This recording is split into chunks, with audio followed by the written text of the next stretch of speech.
ಇವತ್ತಿನ ನಮ್ಮ ಈ ಒಂದು ಆಳವಾದ ಚರ್ಚೆಗೆ ಎಲ್ರಿಗೂ ಸ್ವಾಗತ. ನಮಸ್ಕಾರ. ನಮ್ಮ ಮುಂದಿರುವ ಮೂಲಗಳು ಒಂದು ಹ್ಮ್ ಬಹಳ ಗಹನವಾದ ಪ್ರಶ್ನೆಯನ್ನ ಕೇಳ್ತವೆ. ಸಾಮಾನ್ಯವಾಗಿ ನಾವು ಪಾಪ ಅಂದ್ರೆ ದೇವರ ನಿಯಮಗಳನ್ನ ಮುರಿಯೋದು, ಏನೋ ತಪ್ಪು ಮಾಡೋದು ಅಂತ ಅನ್ಕೊಳ್ತೀವಿ. ಹೌದು, ಅದೇ ಸಾಮಾನ್ಯ ತಿಳುವಳಿಕೆ. ಆದ್ರೆ ಈ ಮೂಲಗಳ ಪ್ರಕಾರ ಅದರ ಹಿಂದಿರುವ ಉದ್ದೇಶನೇ ಬೇರೆ.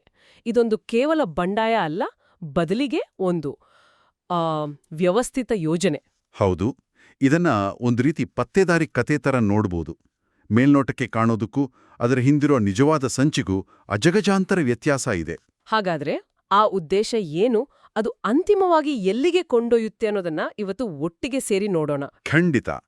ಪಾಪದ ಮೂಲ ಸ್ವರೂಪ ಅರ್ಥ ಮಾಡ್ಕೋಬೇಕು ಅಂದ್ರೆ ನಾವು ಅದರ ಆರಂಭಕ್ಕೆ ಹೋಗಬೇಕು, ಅಂದ್ರೆ ಸೈತಾನನ ಬಂಡಾಯದ ಸಮಯಕ್ಕೆ. ಸರಿ, ಹಾಗಾದ್ರೆ ಅಲ್ಲಿಂದಲೇ ಶುರು ಮಾಡೋಣ.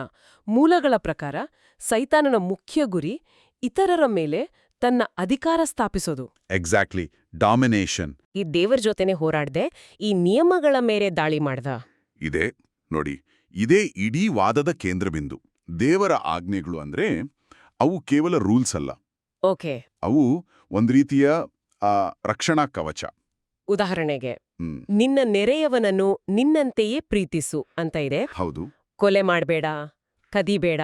ಈ ಆಜ್ಞೆಗಳೆಲ್ಲ ಯಾರನ್ನ ರಕ್ಷಿಸುತ್ತವೆ? ದುರ್ಬಲರನ್ನ. ನಿಖರವಾಗಿ. ಬಲಿಷ್ಠರು ದುರ್ಬಲರನ್ನ ತುಳಿಯದಂತೆ, ಶೋಷಿಸದಂತೆ ತಡೆಯೋದೇ ಈ ಆಜ್ಞೆಗಳ ಉದ್ದೇಶ.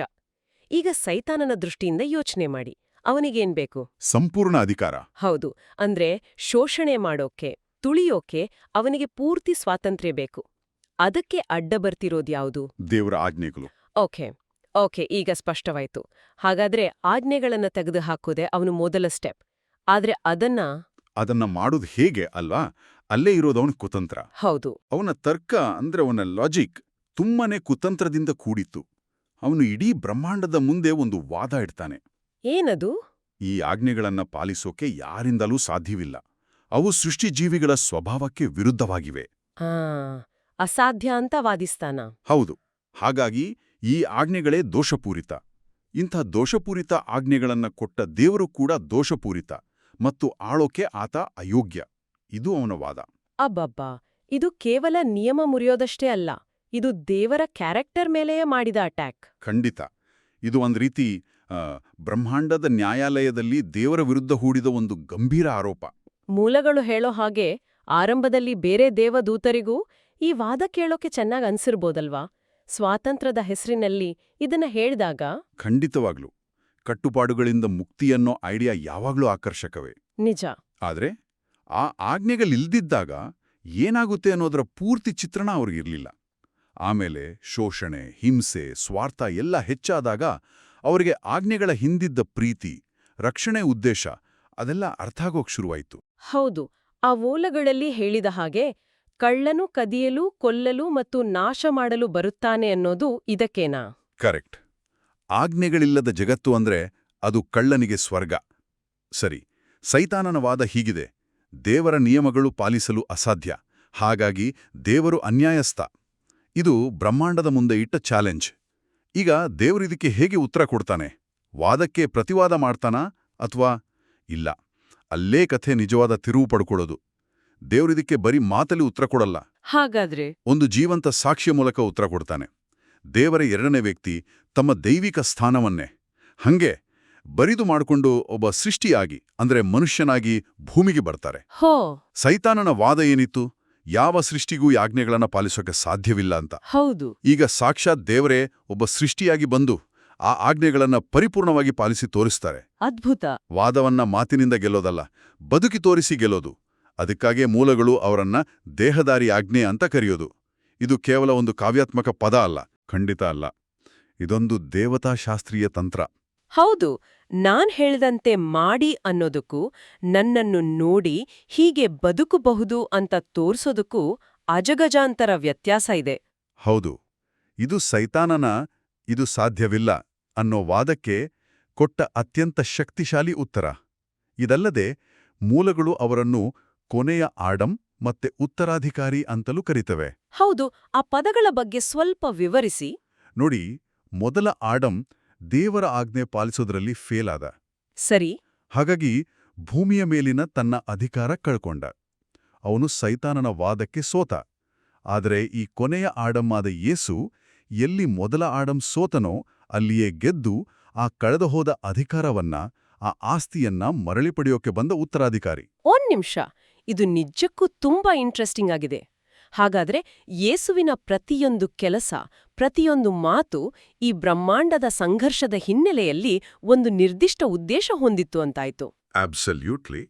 ಅವರು ಜನರನ್ನು ಗುಣಪಡಿಸಿದ್ದು, ಪಾಪಿಗಳನ್ನು ಪ್ರೀತಿಸಿದ್ದು, ಇದೆಲ್ಲವೂ ಸೈತಾನನ ಆಳ್ವಿಕೆಗೆ ಒಂದು ನೇರವಾದ ಸವಾಲಾಗಿತ್ತು. ಖಂಡಿತ. ಅವರು ಹೋದಲ್ಲೆಲ್ಲ ದೇವರ ರಾಜ್ಯದ ತತ್ವಗಳು ಸ್ಥಾಪನೆ ಆಗ್ತಿದ್ವು.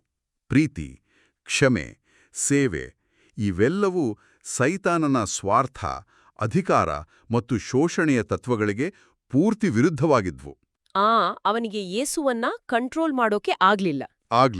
ಪಾಪ ಮಾಡೋಕೆ ಪ್ರೇರೇಪಿಸೋಕೂ ಆಗ್ಲಿಲ್ಲ. ಯೇಸುವಿನ ಅಸ್ತಿತ್ವವೇ ಅವನ ವಾದವನ್ನ ದಿನದಿಂದ ದಿನಕ್ಕೆ ದುರ್ಬಲ ಮಾಡ್ತಿತ್ತು. ಅವನ ಇಡೀ ಯೋಜನೆ ಕುಸಿದ್ಬೀಳೋ ಹಂತಕ್ಕೆ ಬಂದಿತ್ತು. ಹಾಗಾದ್ರೆ ಒಬ್ಬ ಎದುರಾಳಿ ಮೂಲೆಯಲ್ಲಿ ಸಿಕ್ಕಿಬಿದ್ದಾಗ ಏನ್ ಮಾಡ್ತಾನೋ ಸೈತಾನ್ ಅದನ್ನೇ ಮಾಡ್ದ.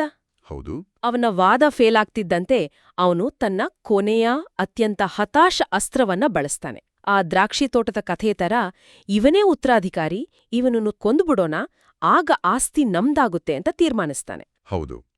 ಅವನ ತರ್ಕ ಈಗ ಪೂರ್ತಿ ಚೇಂಜ್ ಆಗುತ್ತೆ. ವಾದವನ್ನ ಗೆಲ್ಲೋಕಾಗದಿದ್ರೆ ವಾದಿಯನ್ನೇ ಮುಗಿಸ್ಬಿಡು ಅನ್ನೋ ನಿರ್ಧಾರಕ್ಕೆ ಬರ್ತಾನೆ. ಇದೇ ಶಿಲುಬೆಗೇರಿಸುವಿಕೆಗೆ ಕಾರಣ ಆಗೋದು. ಹೌದು. ಇಲ್ಲಿಯೇ ನಾವು ಆರಂಭದಲ್ಲಿ ಕೇಳಿದ ಪ್ರಶ್ನೆಗೆ ಉತ್ತರ ಸಿಗೋದು. ಪಾಪದ ತರ್ಕ ಎಲ್ಲಿಂದ ಶುರುವಾಯಿತು? ಇತರರ ಮೇಲೆ ಅಧಿಕಾರ ಸ್ಥಾಪಿಸೋ ಬಯಕೆಯಿಂದ. ಸರಿ. ಈಗ ಅದು ಎಲ್ಲಿಗೆ ಬಂದು ನಿಂತಿದೆ?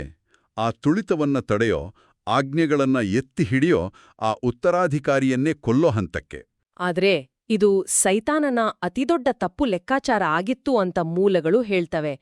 ಇಲ್ಲಿ ನನಗೊಂದು ಗೊಂದಲ ಇದೆ. ಕೇಳಿ. ತಾನು ಕೊಲ್ಲೋಕೆ ಹೊರಟಿರೋದು ಸಾಮಾನ್ಯ ಮನುಷ್ಯನನ್ನಲ್ಲ, ದೇವರೇ ಕಳಿಸಿದವನನ್ನ ಅನ್ನೋದವನಿಗೆ ಗೊತ್ತಿತ್ತು. ಆದ್ರೂ ಯಾಕೆ ಈ ಹೆಜ್ಜೆ ಇಟ್ಟ? ಅಂದ್ರೆ ತಾನು ಕೊಲ್ಲುತ್ತಿರೋದು ಸಾಕ್ಷಾತ್ ಸೃಷ್ಟಿಕರ್ತನನ್ನೇ ಅನ್ನೋ ಅರಿವು ಅವನಿಗಿತ್ತ? ಇದು ಬಹಳ ಸೂಕ್ಷ್ಮವಾದ ಪ್ರಶ್ನೆ. ಮೂಲಗಳು ಏನ್ ಸೂಚಿಸ್ತವೆ ಅಂದ್ರೆ ಬಹುಶಃ ಅವನಿಗೆ ಪೂರ್ತಿ ಅರಿವಿರಲಿಲ್ಲ. ಹೌದಾ? ಯೇಸು ದೇವರ ಮಗ ಅನ್ನೋದು ಅವನಿಗೆ ಗೊತ್ತಿತ್ತು. ಆದರೆ ಅದರ ನಿಜವಾದ ಅರ್ಥ, ಅದರ ಆಳ, ಅದನ್ನ ಅವನು ಗ್ರಹಿಸಿರಲಿಲ್ಲ. ಅವನು ಯೇಸುವನ್ನ ದೇವರ ವಿಶೇಷ ಪ್ರೀತಿಪಾತ್ರನಾದ, ಶಕ್ತಿಶಾಲಿಯಾದ ಒಬ್ಬ ಸೃಷ್ಟಿ ಅಂತ ಭಾವಿಸಿದ್ದೇನೆ ಹೊರತು ಸೃಷ್ಟಿಕರ್ತನೇ ಮನುಷ್ಯ ರೂಪದಲ್ಲಿ ಬಂದಿದ್ದಾನೆ ಅಂತ ಅನ್ಕೊಂಡಿರ್ಲಿಲ್ಲ. ಹೌದು. ಆ ಸತ್ಯ ಅವನಿಗೆ ಗೊತ್ತಿರಲಿಲ್ಲ. ಈ ಗೊಂದಲ ಬರೀ ಸೈತಾನನಲ್ಲಿರ್ಲಿಲ್ಲ. ಯೇಸುವಿನ ಶಿಷ್ಯರಿಗೂ ಕೂಡ ಈ ಸತ್ಯ ಪೂರ್ತಿಯಾಗಿ ಅರ್ಥ ಆಗಿದ್ದು ಪುನರುತ್ಥಾನದ ನಂತರವೇ. ಹಾಗಾದ್ರೆ ಅವನ ಅತಿದೊಡ್ಡ ತಪ್ಪು ಗ್ರಹಿಕೆ ಯಾವುದು? ಅವನ ಕ್ಯಾಲ್ಕ್ಯುಲೇಷನ್ ಎಲ್ಲಿ ರಾಂಗ್ ಆಯ್ತು? ಅವನ ಅತಿ ದೊಡ್ಡ ಮಿಸ್ಕ್ಯಾಲ್ಕ್ಯುಲೇಷನ್ ಪುನರುತ್ಥಾನದ ಬಗ್ಗೆ ಇತ್ತು. ರಿಸರೆಕ್ಷನ್. ಹೌದು. ಅವನ ಲಾಜಿಕ್ ಹೀಗಿತ್ತು. ದೈವಿಕ ನಿಯಮದ ಪ್ರಕಾರ ಪಾಪದ ಸಂಬಳ ಮರಣ. ಆಜ್ಞೆಗಳನ್ನ ಪರಿಪೂರ್ಣವಾಗಿ ಪಾಲಿಸಿದ್ರೆ ಮಾತ್ರ ಮರಣವನ್ನ ಗೆಲ್ಲಬಹುದು. ಆದರೆ ಅವನ ನಂಬಿಕೆ ಪ್ರಕಾರ ಯಾವುದೇ ಸೃಷ್ಟಿ ಪಾಪ ಮಾಡದೇ ಇರೋಕೆ ಸಾಧ್ಯವೇ ಇಲ್ಲ.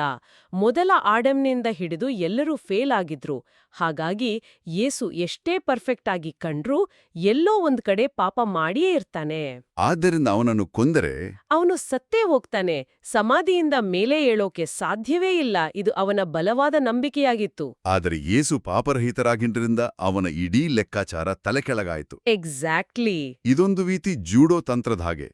ಸೈತಾನ ಬಳಸಿದ ಅಸ್ತ್ರವೇ ಅವನ ವಿರುದ್ಧ ತಿರುಗಿತು. ಹೌದು, ಸರಿ. ಒಬ್ಬ ನಿರಪರಾಧಿಯನ್ನ, ಪಾಪರಹಿತ ವ್ಯಕ್ತಿಯನ್ನ ಕೊಲ್ಲೋ ಮೂಲಕ ಸೈತಾನ ತಾನೇ ಎಷ್ಟು ಕ್ರೂರಿ, ತನ್ನ ಆಡಳಿತ ಎಷ್ಟು ಅನ್ಯಾಯದಿಂದ ಕೂಡಿದೆ ಅನ್ನೋದನ್ನ ಇಡೀ ಬ್ರಹ್ಮಾಂಡದ ಮುಂದೆ ಸಾಬೀತುಪಡಿಸ್ತ. ನಿಖರವಾಗಿ. ಶಿಲುಬೆಯ ಘಟನೆ ಒಂದು ಸೋಲಿನಂತೆ ಕಂಡ್ರೂ ಅದು ದೇವರ ಯೋಜನೆಯಲ್ಲಿ ಒಂದು ಮಹತ್ವದ ಟರ್ನಿಂಗ್ ಪಾಯಿಂಟ್. ಯೇಸು ಪಾಪರಹಿತರಾಗಿದ್ದರಿಂದ ಮರಣಕ್ಕೆ ಅವರನ್ನ ಹಿಡಿದಿಟ್ಕೊಳ್ಳೋ ಯಾವುದೇ ಲೀಗಲ್ ರೈಟ್ಸ್ ಇರಲಿಲ್ಲ. ಹಾಗಾಗಿ ಅವರು ಪುನರುತ್ಥಾನಗೊಂಡ್ರು. ಹೌದು. ಪುನರುತ್ಥಾನದ ನಂತರ ಮೂಲಗಳು ಹೇಳೋ ಹಾಗೆ ಅವರು ಭೂಮಿ ಮತ್ತು ಆಕಾಶದಲ್ಲಿ ಸರ್ವ ಅಧಿಕಾರವನ್ನು ಪಡೆದುಕೊಳ್ತಾರೆ.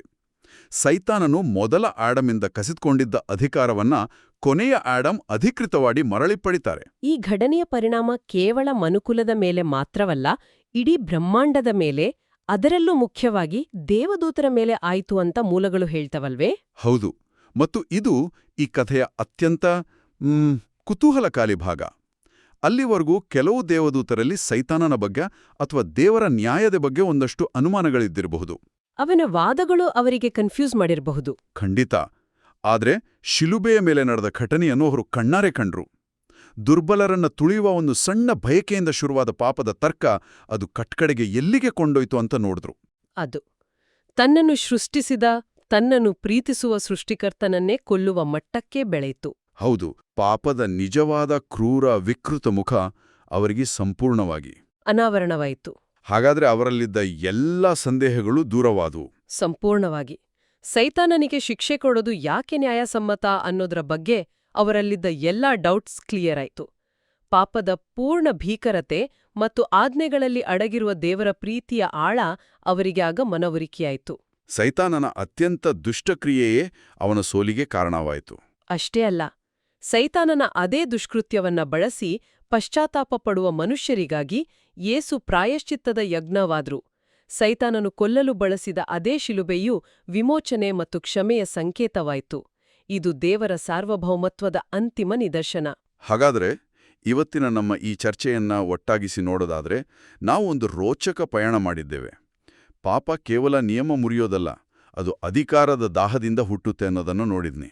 ಹೌದು. ಆ ಅಧಿಕಾರದ ಹಾದಿಯಲ್ಲಿ ಅಡ್ಡಿಯಾಗುವ ದೇವರ ರಕ್ಷಣಾತ್ಮಕ ಆಜ್ಞೆಗಳನ್ನ ನಾಶ ಮಾಡೋದು ಅದರ ಮೊದಲ ಗುರಿ. ಹೌದು, ಆ ಚಾಲೆಂಜ್ಗೆ ಉತ್ತರವಾಗಿ ದೇವರ ಅವತಾರವು ಆ ಆಜ್ಞೆಗಳನ್ನ ಪಾಲಿಸೋದು ಸಾಧ್ಯ ಅಂತ ಜೀವನದ ಮೂಲಕವೇ ಸಾಬೀತುಪಡಿಸಿತು. ಮತ್ತು ಕೊನೆಗೆ ತನ್ನ ವಾದದಲ್ಲಿ ಸೋತಾಗ ಪಾಪವು ತನ್ನ ಅಂತಿಮ ಸ್ವಯಂ ವಿನಾಶಕಾರಿ ತರ್ಕವನ್ನು ಪ್ರದರ್ಶಿಸಿತು. ಅದು ತನ್ನ ಸೃಷ್ಟಿಕರ್ತನನ್ನೇ ಹತ್ಯೆ ಮಾಡೋಕೆ ಪ್ರಯತ್ನಿಸಿತು. ಇದರ ಪ್ರಮುಖ ಸಾರಾಂಶ ಅಂದ್ರೆ ಶಿಲುಬೆ ಅನ್ನೋ ಒಂದೇ ಒಂದು ಘಟನೆ ಅದು ಹೇಗೆ ಕೆಡುಕಿನ ನಿಜಸ್ವರೂಪವನ್ನ ಪೂರ್ತಿಯಾಗಿ ಬಯಲು ಮಾಡುತ್ತೋ, ಅದೇ ಸಮಯದಲ್ಲಿ ಅದಕ್ಕೆ ಪರಿಹಾರವನ್ನು ಒದಗಿಸುತ್ತೆ. ಹೌದು, ಒಂದು ಘೋರ ಅನ್ಯಾಯದ ಕ್ರಿಯೆಯು ದೇವರ ಕೈಯಲ್ಲಿ ವಿಮೋಚನೆಯ ಸಾಧನವಾಗಿ ಬದಲಾಗತ್ತೆ. ಇದು ಈ ಚರ್ಚೆಯ ಕೇಂದ್ರಬಿಂದು ಅಲ್ವಾ? ನಿಜ. ಇದು ಕೆಡುಕಿನ ಮೇಲೆ ಒಳಿತಿನ ವಿಜಯ ಮಾತ್ರವಲ್ಲ, ಕೆಡುಕಿನ ಕ್ರಿಯೆಯನ್ನೇ ಒಳಿತಿಗಾಗಿ ಬಳಸಿಕೊಳ್ಳುವ ದೇವರ ಜ್ಞಾನದ ವಿಜಯ ಕೂಡ ಹೌದು. ಕೇಳುಗರ ಆಲೋಚನೆಗೆ ಇಲ್ಲೊಂದು ಅಂಶವನ್ನು ಬಿಟ್ಟು ಹೋಗೋಣ. ಖಂಡಿತ. ಪಶ್ಚಾತ್ತಾಪ ಪಡುವರಿಗಾಗಿ ಯಜ್ಞವಾಗಲು ದೇವರ ಎರಡನೇ ವ್ಯಕ್ತಿಯು ಸೈತಾನನದೇ ದುಷ್ಟ ಕ್ರಿಯೆಯನ್ನು ಬಳಸಿಕೊಂಡ್ರು ಅಂತ ಈ ಮೂಲಗಳು ಹೇಳ್ತವೆ. ಇದು ಸಾರ್ವಭೌಮತ್ವ ಮತ್ತು ನಮ್ಮ ಇಚ್ಛಾ ಸ್ವಾತಂತ್ರ್ಯದ ಬಗ್ಗೆ ಒಂದು ಆಳವಾದ ಪ್ರಶ್ನೆಯನ್ನು ಹುಟ್ಟುಹಾಕುತ್ತೆ. ಒಂದು ಕೆಟ್ಟ ಕಾರ್ಯವನ್ನ ಒಂದು ಶ್ರೇಷ್ಠ ಒಳಿತಿಗಾಗಿ ಈ ರೀತಿ ಮರುಬಳಕೆ ಮಾಡಬಹುದಾದ್ರೆ ಕೆಡುಕಿನ ಅಂತಿಮ ಶಕ್ತಿಹೀನತೆಯ ಬಗ್ಗೆ ಮತ್ತು ಒಳಿತಿನ ಅಂತಿಮ ವಿಜಯದ ಬಗ್ಗೆ ಇದು ಏನನ್ನು ಸೂಚಿಸುತ್ತದೆ?